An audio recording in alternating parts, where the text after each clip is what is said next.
Hello traders, welcome to this video on the euro dollar and pound dollar. Of course, for the next couple of days we had a big pound event. Of course, the interest rate, and the Bank of England cut the rate by 0.5%, just like the US Federal Reserve, the central bank, did, from 0.75 to 0.25. Let's take a look, of course, as well at the pound dollar and do an update on the euro dollar. Let's go. All right, so euro dollar, first of all, we had a bearish retracement as expected from 115 almost to 112.50, going from quarter level to quarter level here. Is this a reversal? And we're going to see the same kind of momentum fall back down as we had the closing reverse here. We had some very strong momentum actually to the downside here from 112, almost 112.50, basically down to below 108, which was a pretty substantial move at the time, beginning of 2020. And then a huge move up right from 108 to 115. So tons of volatility on the euro dollar in 2020, which we didn't have in 2018 and 2019. So totally different environment. So can we get that again, flying down? Maybe. But for the moment, I am expecting kind of a pullback, some kind of correction, and a continuation higher. That's my view for the moment. Unless price really breaks through that 50 fib here, 38.2 fib zone, this support here basically, I do expect to hold as a bouncing spot. So price could bounce to the 38 or the 50. If it breaks to the 50, it's starting to become a little bit, then in that case, the bears might be in control again. And depending on exactly what kind of momentum we see on lower time frames, there could be some bearish momentum. That's difficult to say at this moment. We'll do an update again if that happens, but I don't expect that for the moment. Let's take a look at the 4-hour chart.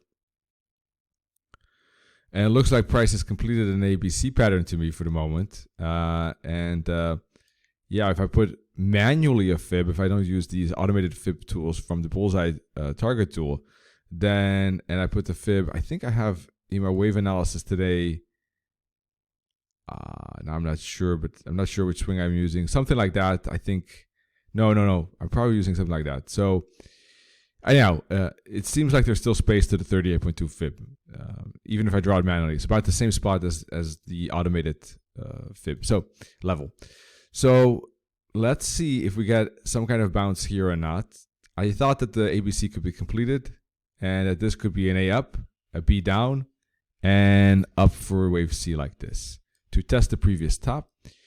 Because it's, I think, going to be a wave 4 of a higher degree. All right, that's my guesstimate at this moment, or my forecast. I think there's going to be another bounce in this zone back down. And if this is a wave A, we go up for ABC for B, then we can go down for a 5 wave for C. So let me show you.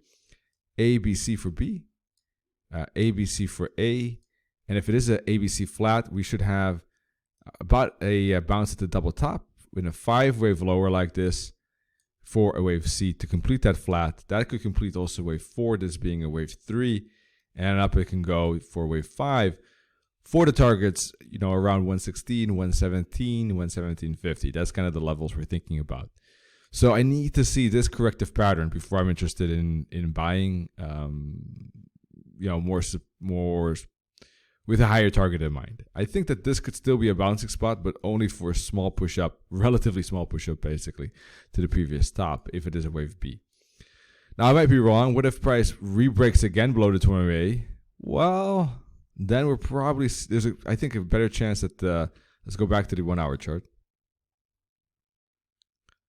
All right, so if it re-breaks below this 143 main, the previous bottom, it could still be a wave 1, 2, 3, 4, 5 pattern. So in that case, I think it can go down to 112.25 and the 38, and that's where I would expect to bounce. So there's a chance of a bounce here or a chance of a bounce here to the upside in my view. Only if it were to break below the 38 and 50 zone would I consider that a bearish environment. Now, to trade it, I think bullish candlestick patterns at the 38.2 fib makes sense. Bullish candlestick patterns at the previous bottom could make sense, or the break of the 20-day, the second break, this being the first, then the second, aiming at 115 basically.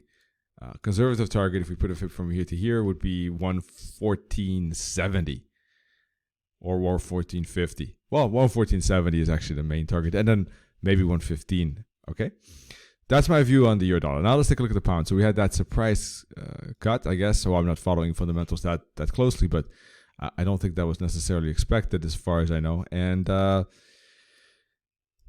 we had, of course, obviously some strong downside. A retracement was expected on the pound USD because of the fact that pound was a bit more bearish structure than the euro. And although the pound did break the resistance trend line and bounce at the 50 fib support and then break this resistance, it was more of a downside mode than the euro dollar. Definitely, right? The euro dollar was very strong up.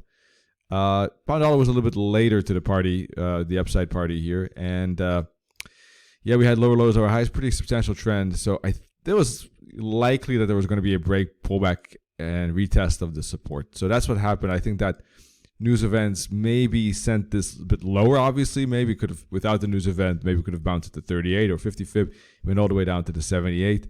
But look what kind of reaction there is at the 78. Look at that big wick. Let's see if this candle closes. If it does, I think that's a serious sign that this is a bouncing spot. And technically, it's probably in an ABC pattern or a 1, 2, 3, I don't know, but it doesn't matter, that there's likely to be a bullish swing. That remains valid as long as price is above 127.25, basically. If it breaks through that bottom, of course, well, that's out of the window then, logically. All right? And we're in some bearish mode in that case. For the moment, yeah, I think that a break, pullback, a continuation, very likely here on the pound, or waiting for the 4-hour pin bar at the 78. I think that should at least send it higher to retest the previous stop, if not break for a new high. But yeah, that's my view at least. Technically, I was already in favor of this ABC. I think that the news event just made the B wave or the wave 2 a little bit deeper. But let's see. It has to stay above 127.25. It has to close with this candle. Maybe there will be a retest and then bounce, for instance. In any case, I think there's going to be some move up to retest the resistance up in here first. Then we'll have to see. Is there a bearish bounce? Is there a flag and continuation? Those are the two main options. All right. That's it for now. Thank you for joining, and wish you all good trading. See you soon.